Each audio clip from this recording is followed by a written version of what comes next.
Ministry of new and renewable energy recent గా 3 green hydrogen hubs ని official గా recognise చేయడం జరిగింది. సో ఈ 3 గ్రీన్ హైడ్రోజన్ హబ్స్ ఏంటి అంటే Deen Dayal port authority in Gujarat, Vivo Chidambaram port authority in Tamil Nadu and third most one Paradip port authority in Odisha. So Odisha, Tamil Nadu and Gujarat లో 3 green hydrogen hubs ని అఫీషియల్ గా రికగ్నైజ్ చేయడం జరిగింది. సో ఇలా రికగ్నైజ్ చేయడం ద్వారా క్లీన్ ఫ్యూయల్ టెక్నాలజీ ఇన్నోవేషన్స్ ని ప్రమోట్ చేయొచ్చు అండ్ గ్రీన్ ఇన్వెస్ట్మెంట్స్ ని ఇంక్రీజ్ చేయొచ్చు అండ్ దీంతో పాటు సో ఇండస్ట్రియల్ పార్టిసిపేషన్ ని కూడా పెంచొచ్చు. సో ఈ 3 గ్రీన్ హైడ్రోజన్ హబ్స్ ని నేషనల్ గ్రీన్ హైడ్రోజన్ మిషన్ లో భాగంగా రికగ్నైజ్ చేశారు.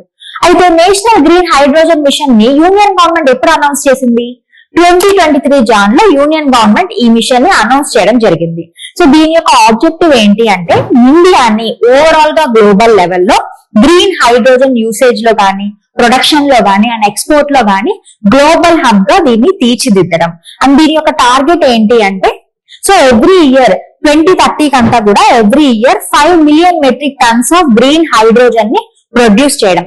దీంతో పాటు 6 lakh జాబ్స్ ని అట్రాక్ట్ చేస్తుంది అండ్ 1 lakh crore ఇంపోర్ట్స్ ని తగ్గించడం జరుగుతుంది.